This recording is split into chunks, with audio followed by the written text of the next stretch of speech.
সুপ্রিয় দর্শক মণ্ডলী, আসসালামু আলাইকুম। আশা করি সবাই ভালো আছেন। যে যেখান থেকে ভিডিওটি দেখতে পাচ্ছেন সবাইকে আবদুল্লাহ প্রপার্টি সার্ভিস লিমিটেড পক্ষ থেকে আন্তরিক ধন্যবাদ। আজকে আপনাদের জন্য দেশের বৃহত্তম সমুদ্র সৈকত কক্সবাজার জেলার কক্সবাজার শহরে 10% জমি সহ একটি একতলা নতুন বিল্ডিংয়ের ভিডিও নিয়ে এসেছি। ভিডিওটি আপনারা ভালো করে দেখবেন, বুঝবেন, শুনবেন। ভালো লাগলে আমাদের সাথে যোগাযোগ করবেন। দেখুন আপনারা 10% জমির প্রায় 60% জমির উপর 5তলা ফাউন্ডেশন দেওয়া একতলা কমপ্লিট এই বিল্ডিংটি বিক্রি করা হবে। দেখুন আপনারা সম্পূর্ণ বিল্ডিংটা টাইলস করা।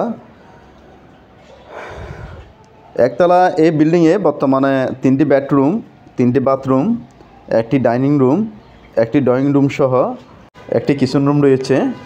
এখানে মোট 10% জমি, অর্থাৎ 5 ঘন্টা জমি। 5 ঘন্টা জমির প্রায় 2 ঘন্টা জমির উপর 5তলা ফাউন্ডেশন দেওয়া একতলা কমপ্লিট এই বিল্ডিংটি। যেহেতু ফাউন্ডেশন দেওয়া, আপনারা চাইলে উপর দিকে 5তলা পর্যন্ত কমপ্লিট করতে পারবেন। দেখুন আপনারা খুব সুন্দর বিল্ডিং, একদম নতুন বিল্ডিং।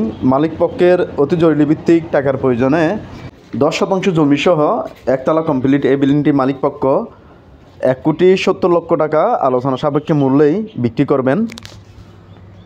দেখুন আপনার এটা হচ্ছে বিল্ডিংটি সিঁড়িঘর, একদম নতুন বিল্ডিং। দেখুন ছাদের উপর দৃশ্য। আশেপাশে অনেকগুলো কমার্শিয়াল স্থাপনা সহ স্কুল, কলেজ, মাদ্রাসা, মুক্তব, বিভিন্ন ধরনের ধর্মীয় প্রতিষ্ঠান সহ বিভিন্ন ধরনের শিক্ষা প্রতিষ্ঠান রয়েছে। দেখুন আপনার রড বাইর করা আছে। আপনারা চাইলে 5তলা কমপ্লিট করতে পারবেন। যেহেতু 5তলা ফাউন্ডেশন দেওয়া, সেহেতু আপনারা 5তলা কমপ্লিট করতে পারবেন। দেখুন একদম কক্সবাজার শহরে এই বিল্ডিংটির অবস্থান। হ্যালো ভিউয়ার্স, এছাড়াও কক্সবাজার জেলার কক্সবাজার সমুদ্র সৈকত সহ কক্সবাজার বিভিন্ন উপজেলায় আমাদের হাতে ছোটো বড় অনেকগুলো জমি, অনেকগুলো বিল্ডিং, অনেকগুলো কমার্শিয়াল স্থাপনা রয়েছে। এসব লোকেশনে আপনাদের যে কোনো স্থাপনার ক্রয় বিক্রির প্রয়োজনে আপনারা আমাদের সাথে যোগাযোগ করতে পারেন। ইনশাল্লাহ খুবই অল্প সময়ে আপনাদের যে কোনো স্থাপনা ক্রয় বিক্রি আমরা আপনাদেরকে সহযোগিতা করতে পারবো। কোনো কারণে আমাদের মোবাইল নাম্বার সংযোগ দেওয়া সম্ভব না হলে আমাদের ইমেল কিংবা হোয়াটসঅ্যাপ নাম্বার যোগাযোগ করতে পারেন, মেসেজ দিয়ে রাখতে পারেন। ইনশাল্লাহ আপনাদেরকে রিপ্লাই দেওয়া হবে। মহান আল্লাহ সবাইকে সুস্থ রাখুক, ভালো রাখুক। আল্লাহ হাফেজ।